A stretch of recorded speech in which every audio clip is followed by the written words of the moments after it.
또 믿음과 기회를 허락해 주심에 감사드립니다. 주 앞에 올려드리는 귀한 예배가 주님 앞에 온전히 올려드릴 수 있도록 주님 인도해 주시고 이 시간 우리의 마음이 하나님을 향하여 주님을 향하여 고정되어 나아갈 수 있도록 축복하여 주시옵소서. 감사와 찬양 올려드리며 예수님의 이름으로 기도하옵나이다. 아멘. 감사합니다. 예, 추석입니다. 좋네요. 추석이니까 분위기도 좋고 또 가족 같은 분위기, 또 여러분들 함께 같이 만나서 나눌 수 있는 분위기, 또 무엇보다도 하나님 앞에 예배드리며 나아갈 수 있는 그 마음들이 너무나 감사하고 좋은 것 같습니다. 여러분 연휴일 텐데 또 기간 중에도 하나님과 함께하고 또 교제하는 귀한 시간을 여러분들이 많이 가지시기를 바라겠습니다. 문화가 있다는 게 참 좋은 것 같아요. 전통이 있다는 게 좋고 흑백 논리로 옳고 그름을 따지는 그것보다도 하나님께서 허락해 주신 그러한 가족의 공동체와 또 우리가 그 가운데서 또 배울 수 있는 많은 것들을 또 허락해 주심에 또 감사를 드리고 그런 환경 가운데서 저희가 주님을 또 찬양하고 또 예배하고 또 주님을 증거할 수 있는 그 기회들 얼마나 또 소중하고 좋은 것인가를 한번 생각을 해보게 됩니다. 오늘 말씀은 로마서 15장 16절 한 절 말씀입니다. 근데 사실 이 말씀은 로마서 전체를 결론 짓는, 매듭 짓는 그런 말씀이라고도 우리가 그렇게 이야기를 할 수가 있어요. 바울이 자기의 하는 일들, 바울이 자기의 모습에 대해서, 자기의 사명에 대해서, 자기의 직분에 대해서 정확하게 설명하고 있는 또 그 한 구절이 아닌가라는 생각을 해보게 됩니다. 이 은혜는 곧 나로 이방인을 위하여 그리스도 예수의 일꾼이 되어 하나님의 복음의 제사장 직분을 하게 하사 이방인을 제물로 드리는 것이 성령 안에서 거룩하게 되어 받으실 만하게 하려 하심이라 라고 로마서 15장 16절에 이야기를 하고 있습니다. 사람이 자기의 직분을 제대로 잘 아는 사람은 아주 현명한 사람입니다. 저는 그거를 회사에 가서 깨달았어요. 자기가 내가 뭘 해야 되는지, 내가 어떤 사람인지, 내가 어떤 일을 해야 되는 사람인지를 제대로 알고 빨리 캐치하고 나아간 사람은 사회에서도 또 주변에서도 인정을 받습니다. 사랑을 받습니다. 근데 그렇지 못하고 자기가 하는 일을 잘 알지 못하고 이것 했다가 저것 했다가 내가 이 일을 해야 되나 저 일을 해야 되나 왔다 갔다 하는 사람은 보면 좀 힘들어요. 이게 보면은 언제나 어떤 공동체나 어떤 그 환경 가운데서 내가 지금 어떤 위치에 있는지, 그리고 내가 무슨 일을, 내가 무엇을 감당해야 하는지, 그리고 내가 이 생활에서 무엇을 나의 직분으로 알고 행하는 것인지를 빨리 파악하면 그럼 그 사람은 칭찬을 받더라고요. 제가 그걸 많이 느끼게 됐어요. 처음에 그 입사를 해서 회사에 들어갔었는데 옛날에 제가 회사 다닐 때가 좀 있었거든요. 뭐 가르쳐 주는 것도 없고 뭘 해야 될지도 모르겠고 그때가 제일 힘들더라고요. 시간이 그렇게 안 가는 거를 처음 느끼게 되는데 아침에 가서 앉아 있으면 뭐 할 일 없네요. 신문을 봐도 시간도 안 가고 뭘 해도 저기 하고 뭐 복사를 한 장 해갖고 와도 시간이 남고 뭐 언제 점심시간 오나 뭐 하다가 점심시간 먹고 또 오후에 언제 퇴근할 시간이 되나 뭐 저기 하나 그렇게 시간 보내고 되게 미안하더라고요. 다른 사람들은 막 열심히 일하고 뭘 하는데 저는 할 일 없이 왔다 갔다 하는 것 같고. 그런데 어느 순간 지나니까 이게 내가 할 일을 분명하게 찾고 내 일을 딱 만들어 놓는 것이 좋겠구나 라는 생각을 가졌어요. 그래서 내 위치에서 내가 해야 될 일, 그리고 나만이 할 수 있는 일, 그리고 내가 아니면은 안 되는 일, 그걸 만들기 시작을 했어요. 그래서 이 일을 할 때는 꼭 나를 찾아야지만 일이 될 수 있게끔 그렇게 일을 시작을 하다 보니까 일은 이렇게 하는 거구나. 그리고 나의 위치와 직분을 이렇게 찾는 거구나라는 걸 깨닫게 됐어요. 그러니까 뭐 칭찬도 또 오게 되고 또 언제나 그 일을 또 하게 될 때에는 또 저를 찾게 되고 그러면서 이게 사회생활을 이렇게 하는 거구나라는 거를 제가 이제 깨닫게 됐습니다. 이거 아무데나 얘기해 주는 거 아닌데 여러분들 나중에 어디 가면 잘 한번 군대 가서도 마찬가지예요. 쫄병 때도 자기가 해야 될 일을 정확히 딱 알고 있고 저기 하면 그러면은 아주 뭐 잘 지낼 수가 있죠. 생활의 지혜인 것 같습니다. 근데 하나님 앞에도 마찬가지인 것 같아요. 하나님 앞에도 우리가 해야 될 일이 있어요. 하나님이 우리들한테 주신 일들이 있고 이 일은 네가 아니면 안 되겠다. 이 일은 네가 꼭 해야 되는 일이다라는 그러한 그 임무를 명령을 주실 때가 있는데 우리가 그것을 잘해야 돼요. 우리가 그것을 분명히 알고 그리고 그 일을 감당할 때 그때 정말로 또 하나님 앞에 칭찬을 받는 그리고 또 그 일을 통해서 나의 존재를 나의 모습을 더욱더 확실하게 깨달을 수 있는 것들이 아닌가 생각을 해봅니다. 바울은 그 일에 있어서는 확실했어요. 바울은 분명히 자기가 무슨 일을 해야 될지 하나님 앞에서 어떤 삶을 살아야 될지 그리고 자기의 위치가 뭔지 그리고 자기를 부르신 하나님의 목적이 무엇인지를 바울은 정확히 알았어요. 그래서 오늘 바울은 그렇게 이야기를 하고 있는 거예요. 바울은 자기의 직분을 복음의 제사장 직분이라고 얘기를 하고 있어요.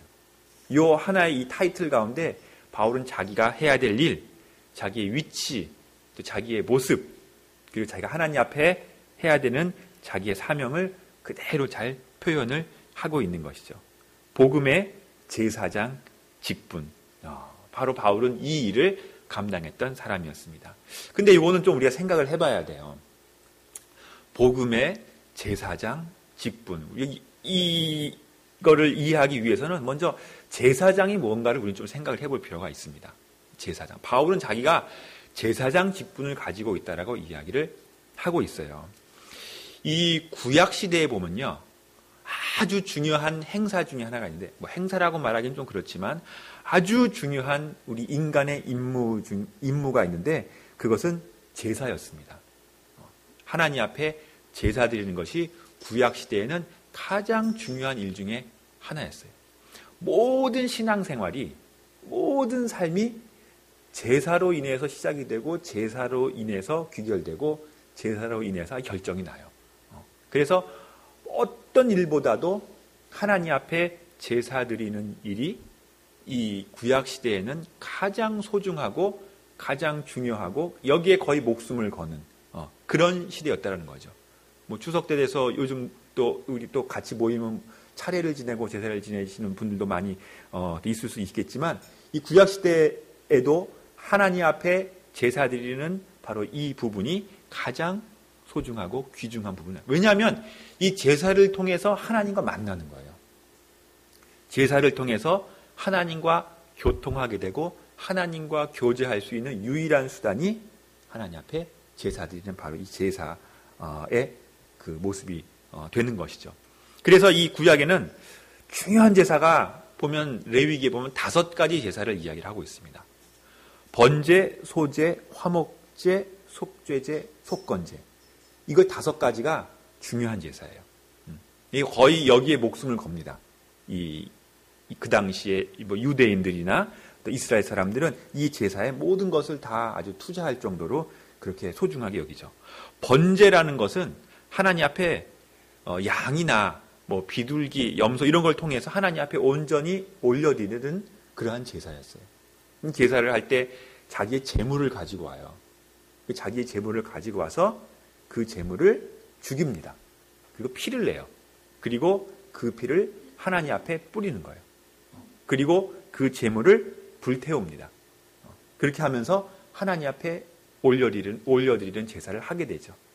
그래서 그 의미 가운데 그 재물이 죽는 것은 마치 내가 하나님 앞에 죽어야 되는데 내가 죄가 많아 죽어야 되는 나 대신 나의 모든 죄를 이 재물 가운데로 전가시키고 그리고 나 대신 이 재물이 죽고 그 피로 이 제사를 드리는 거예요. 이것이 이 구약의 제사의 아주 중요한 그 제사의 모습입니다. 그래서 번제는 하나님 앞에 나와서 흠없는 송아지, 또 양, 비둘기 이런 것으로 온전히 드리는 제사였고 소제는 곡식으로 드리는 제사였어요. 이 번제와 소제와 함께 드리는데 하나님을 높이며 찬양하며 올려드리는 제사. 곡식을 잘 빻아서 하나님 앞에 드리는 그 제사 가운데서 그것도 같이 하나님 앞에 올려드리는 그런 제사였어요. 화목제, 아주 순전한 흠이 없는 깨끗한 양을 하나님 앞에 드리면서 이 제사로 인해서 하나님과 우리가 서로 화목하게 되길 원한다. 그게 아니면 우리는 진노의 대상이거든요.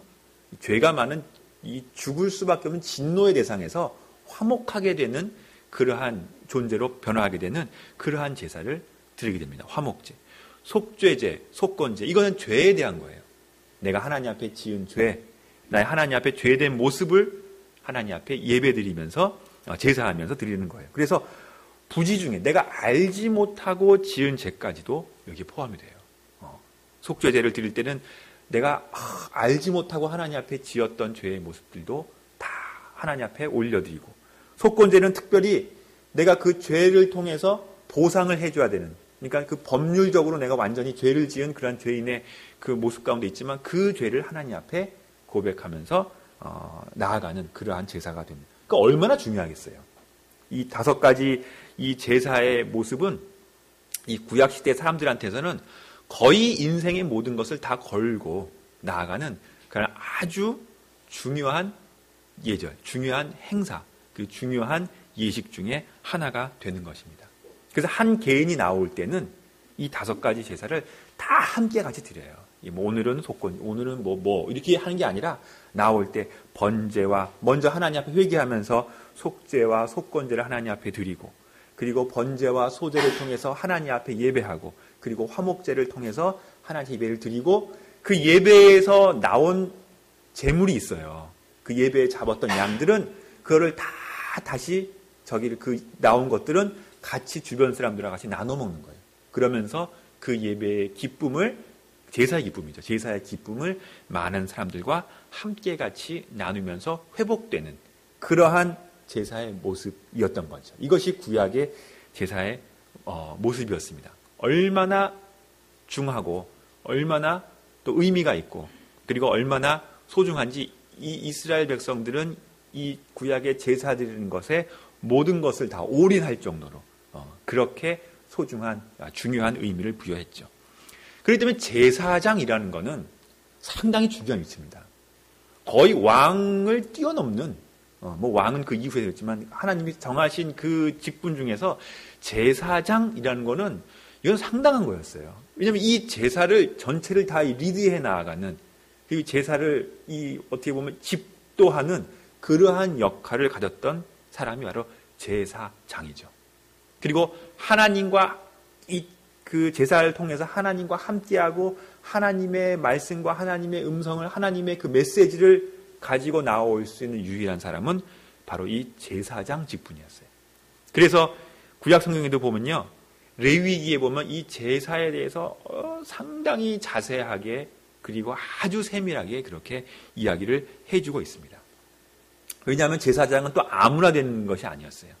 이 이스라엘의 지파 중에서 레위 사람들만이, 레위 지파만이 이 제사장이 될 수가 있었던 것이죠. 그래서 이 레위기를 통해서 보면은 이 제사의 절기, 또 제사를 어떻게 드리는지, 그리고 제사를 어떻게 인도하는지에 대해서 아주 또 명확하게, 자세하게 그렇게 이야기를 하고 있는 것이죠. 그래서 제사장은 다른 직업이 없습니다. 이 제사장이라는 그러한 위치는 다른 사람들은 다 땅에 기업이 있어서 열심히 노동하고 자기가 할 일을 찾지만 제사장의 일은 오로지 그 하나예요. 하나님 앞에 온전히 예배드리는 그 일. 그래서 이 12지파 중에서 이 제사장은 유일하게 자기의 땅이 없어요. 그리고 하나님을 섬기는 그 일에만 열중을 모든 것을 다해서 나아가게 되는 것이죠. 이게 모든 사람들을 대표해서 나가는 거예요. 모든 사람들을 그 제사와 모든 사람들의 그 죄를 그 제사장이 다 책임지고 하나님 앞에 나아갈 수 있는 그러한 직분을 가진 사람이 바로 이 제사장이었죠. 그 제사장은 옷을 입을 때에도요, 그냥 아무 옷 안 입었어요. 언제나 그 제사장의 옷을 입고, 그리고 이 가슴에 이 흉배를 붙이는데 거기에도 보면은 12지파를 상징하는 12개의 보석이 이 가슴에 딱 있는 거예요. 그러니까 자기가 그 모든 다 책임지고 이 자기의 이 모든 백성을 하나님 앞에로 이끌어 나아가는 그러한 역할을 하게 되는 것이죠. 이 제사장이에요. 얼마나 이 중요하고 소중한 역할을 했겠습니까? 이런 제사장이 구약 시대에는 아주 중요한 위치를 가지고 있었고요. 또 하나는 그 제사에 나가는 사람들이에요. 이 제사에 나아가는, 그러니까 제사를 드리고 하나님 앞에 나아가는 이 사람들은 특별한 사람들이었어요. 이 특별한 사람이라는 것은 하나님이 선택한 사람들, 선택한 민족들이 바로 이렇게 하나님이 나아가는데 이스라엘 사람들이 바로 그런 사람이었다는 거죠. 유대인들, 그리고 그 사람들 아브라함의 자손들, 이런 사람들이 바로 이 제사를 통해서 하나님 앞에 나아가는 사람이었던 것이었어요. 그래서 그 당시에 사람들은, 그 당시에 많은 이스라엘 사람들은 선민 사상이 있었습니다. 하나님 앞에 내가 택함을 받은 다른 사람들은 이 예배가 나올 수 없고 제사가 나올 수 없고 우리만이 유일하게 하나님의 택한 백성이다라는 그러한 대단한 자부심이 있었어요. 그래서 언제나 거룩한 우리들과 거룩하지 않은 사람들을 구별해 나아갔었습니다. 이 사람들. 자기들은 언제나 하나님 앞에 택함을 받은 그러니까 아브라함의 자손이라는 거죠. 하나님의 약속 가운데 있는 아브라함의 자손이라는 아주 이 큰 자부심, 이 자부심이 너무 커서 지금도 갖고 있어요. 지금도 유대인들은 다른 사람들보다 자기네들이 먼저 더 하나님 앞에 나아가고 있다라는 그 유대 사상이 있는데 지금도 갖고 있어요. 이 당시 사람도 그것이 얼마나 강했는지 자기들만이 하나님의 백성이고 다른 사람들은 아니다 라고 늘 언제나 그렇게 생각을 하고 있었던 거죠. 그것이 선민사상이에요. 그래서 이 이스라엘 백성들은 늘 언제나 그런 마음이 있어서 자기들은 택함받은 사람이고 그렇지 않은 사람들은 이방인이라고 얘기를 했어요. 이방인. 하나님의 계획에 밖에 있는 사람이에요. 그래서 이방인이라고 이야기를 했던 거죠. 젠타일이라고 얘기를 하는데 이 이방인은 그래서 거의 하나님과 관계없는 사람들이에요. 그 사람들의 생각에 의하면은 하나님 제사에 나올 수도 없는 거고 그리고 그 사람들은 어떻게 보면은 하나님의 백성 이외에 그런 사람들로 그렇게 인식을 하게 되었던 것이죠. 이것이 유대인들의 생각이었어요. 그리고 그 당시 이스라엘 사람들의 생각이었던 거죠. 그래서 예배를 드릴 때에도 성막에서 예배를 드릴 때에도 예배 가운데 나올 수 있는 사람들은 정해져 있었습니다. 이스라엘 백성들이고 그리고 예배에 들어오지 못하는 사람들은 그 성막 밖의 뜰에서 그냥 구경만 하는 거였어요. 그래서 그 가운데에서 그냥 구경하고 바라보는 그런 부분이었지 예배 가운데 들어가는 사람들은 선택된 사람들만 들어가게 되었던 것이죠. 그 중에 대표가 이제 제사장이죠. 그런데 하나님의 마음은 그렇지 않았다라는 거예요. 바울은 그걸 알았던 거예요. 하나님의 마음은 너희들만이 선택된 이스라엘 백성들만이 하나님 앞에 나와 하나님의 은혜 가운데 거하게 하는 그것이 아니라 하나님이 원하시는 거는 하나님이 원했던 것은 하나님의 그 마음을 모든 사람들에게 나아가서 이방 사람들에게도 하나님의 은혜가 전파되고 증거되길 원하셨다는 거죠. 이것이 구약과 이 성경을 통해서 계속해서 하나님이 우리에게 주시는 메시지예요. 근데 바울은 그걸 알았어요. 그 당시에 유대의 많은 사람들은 예수님도 이해를 하고 뭐 사상도 이해하고 했지만 이해하지 못했던 부분이 이거 우리 거다라는 거예요. 예수님의 구원의 복음과 은혜와 이 하나님의 이러한 그 부분들이 우리 거라는 생각이 했는데 바울은 그것이 아니라 우리 것이 아니라 모든 사람의 것이다. 그리고 더 나아가서 이방인들을 위한 복음이다. 우리가 해야 될 일은 우리들의 직분은 바로 이 복음을 이방 사람들에게 증거하고 전해야 되는 것이다. 라는 것을 바울이 깨달은 거죠. 그러면서 바울은 그 일을 온전히 감당을 하게 된 것이에요. 이 복음이라는 것은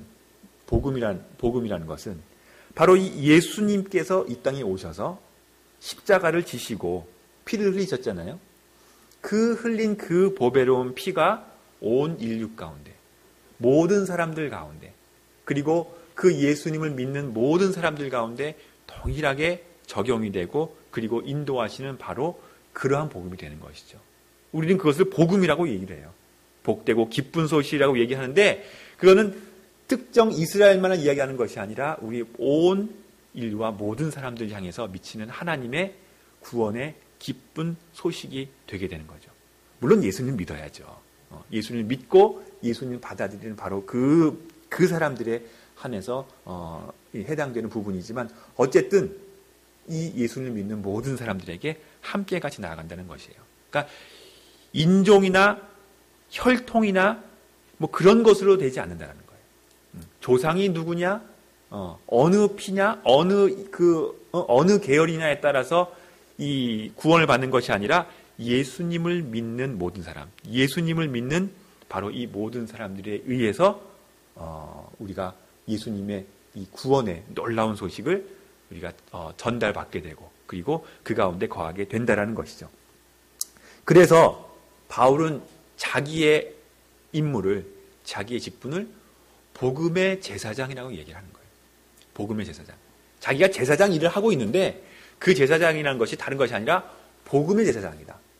바로 그 예수 그리스도의 복음에, 예수 그리스도의 그 구원의 놀라운 그 말씀을, 그 진리를 자기가 제사장으로서 모든 사람들에게 증거하고 전파하면서 바로 그러한 부분으로 나아가는 일들을 하고 있다는 것이죠. 그것이 복음의 제사장이라는 겁니다. 그리고 이 복음의 제사장의 제물로 들고 나아갈 것이, 제물로 하나님 앞에 올려드릴 것이 다른 것이 아니라 이방인이라는 거예요.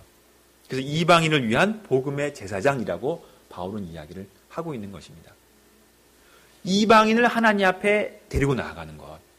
이 이방인을 하나님의 예수 그리스도의 피로, 그러니까 회개하고 구원받게 하고 그리고 이방인을 하나님의 그 교제 가운데로 데리고 나오는 것, 이것이 하나님의 뜻이고 자기는 그 일을 맡았다는 거예요. 그리고 그 일을 하는 것이 자기의 최고의 사명이고 자기의 최고의 직분이라는 것이죠. 그렇게 바울은 자기가 해야 될 일을 분명히 깨닫고 알고 나아갔던 것이에요. 지금도 유대인들은요, 지금도, 저는 이스라엘을 가보지 못했지만 갔다 온 사람 얘기를 들으면 그렇더라고요. 지금도 유대인은 이 사상이 있는 거예요. 우리가 먼저라는 거예요. 우리가 하나님 앞에서. 그래서 주일날이 되면 그 사람들은 안식일이라고 이야기를 이제 하죠. 주일이 아니라 안식일. 안식일이 되면은 이 사람들은 구약의 율법대로 손을 놔요. 다시 얘기해서 일을 안 하는 거야. 안식일을 온전히 지키기 위해서. 근데 재밌는 게 뭐냐면 그래도 일을 해야 될 거 아니에요. 뭐 타이프도 쳐야 되고, 뭐 편지도 보내야 되고, 뭐 여러 가지 시장도 봐야 되고, 뭐도 해야 되고. 그러니까 그때 이방인을 쓰는 거예요. 고용을 하는 거예요. 그러니까 자기는 이 안식일에 하나님, 그들이 믿는 그 여호와 하나님 앞에 자기는 안식일을 지킨다고 하는데 자기가 해야 할 일은 이방인을 사서 시키는 거예요. 그래서 그 사람들이 해. 너 이거 뭐 해라. 너 이거 뭐 해라. 심지어는 그 아파트에 들어가서 불을 켜는 것도 보면은 다른 사람이 있어요. 그런 사람은 이방인을 시키는 거예요. 그렇게 이해를 하는 거예요. 복음이라는 부분을.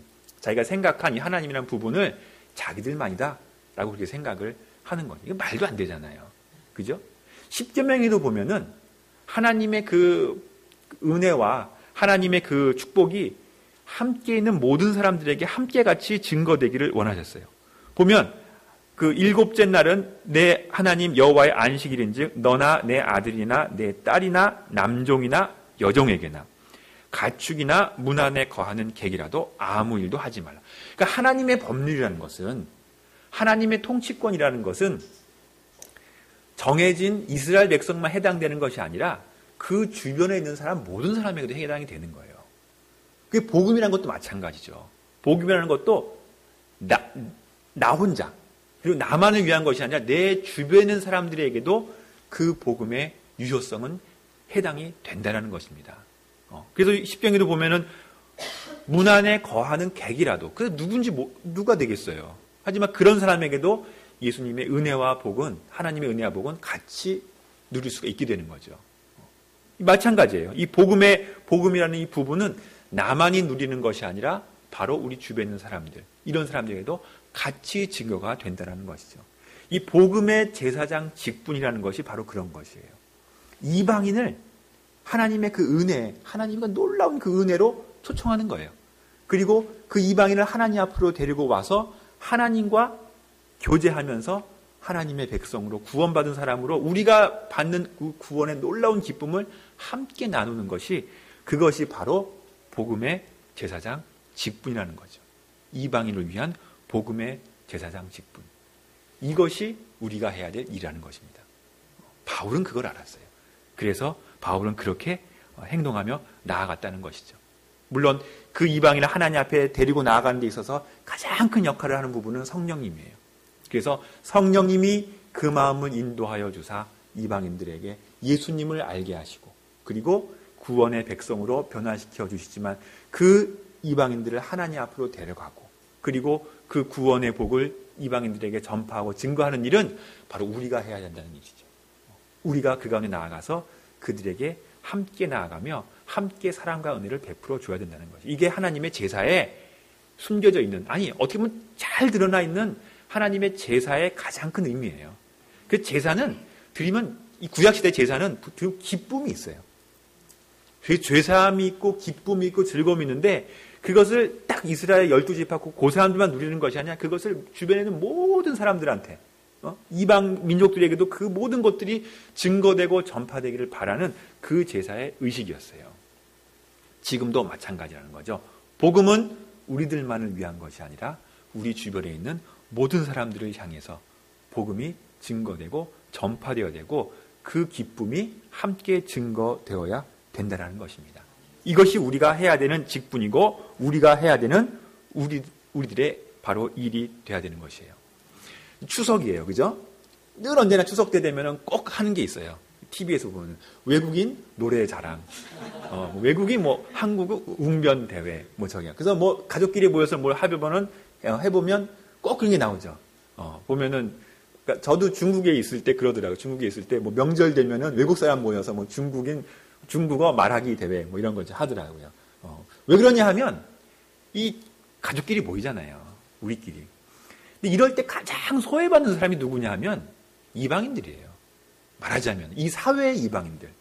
우리는 가족이란 이 공동체가 있고 추석 그러면 이 가슴이 와닿는 그게 있잖아요. 기쁨과 즐거움과 가족이 오래간에 모이고 하는데 늘 언제나 이 부분에서 바뀌는 부분이 있어요. 소외된 사람들. 이게 이제 이 땅에 사는 외국인들이죠. 그리고 멀리 집을 떠나온 그런 사람들이죠. 늘 언제나 그런 사람들 어떻게 보면은 이방인과 같은 그러한 마음을 잊게 되는 거예요.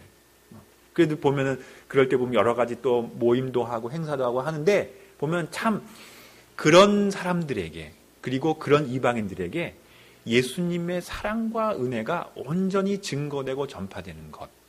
그것이 우리가 해야 될 일이 아닌가라는 생각을 해보게 됩니다. 우리 주변에는요, 이런 이방인들이 많아요.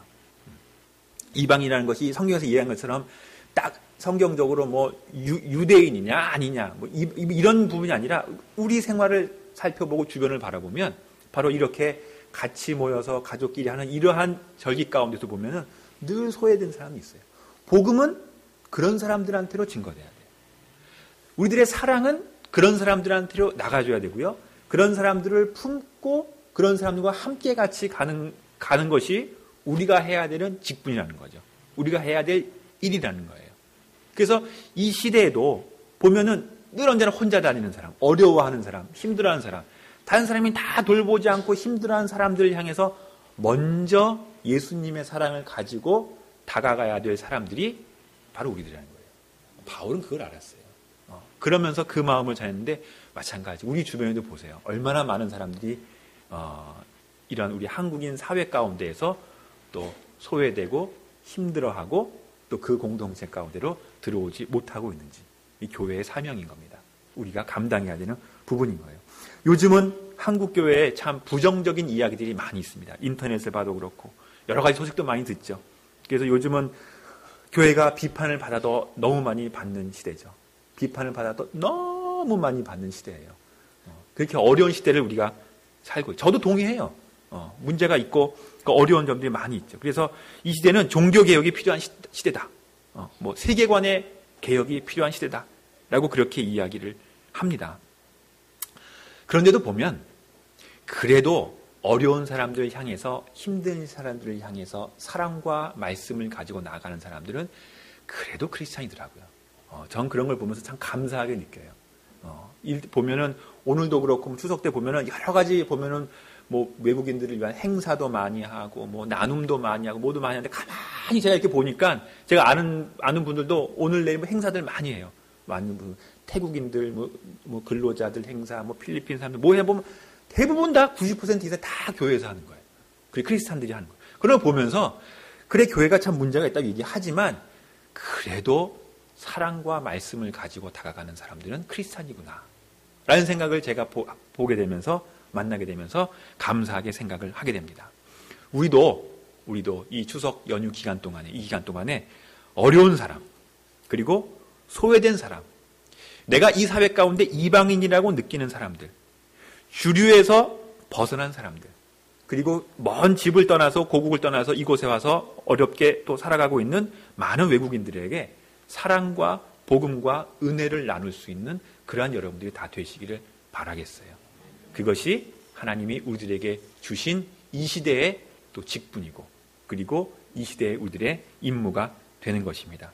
충성 때의 복음의 제사장 직분을 우리가 온전히 감당할 때 예수님의 복음은 우리 가운데만 머물러 있지 아니하고 많은 사람들을 향해서 증거되고 전파될 줄로 믿습니다. 우리가 그 일을 온전히 잘 감당하는 저와 여러분들이 다 되시기를 바라겠습니다. 기도하겠습니다. 하나님 아버지, 감사합니다. 귀한 또 명절과 귀한 휴일들을 저희들에게 허락해 주셨는데, 우리들의 주변을 또 바라보며 우리의 삶과 생활을 바라볼 때 많은 사람들이 그 주님의 은혜와 사랑 가운데서 멀어져 있고, 그리고 주님의 그 은혜와 사랑 가운데서 떨어져 있는 그런 사람들이 많이 있음을 저희들이 만나게 됩니다.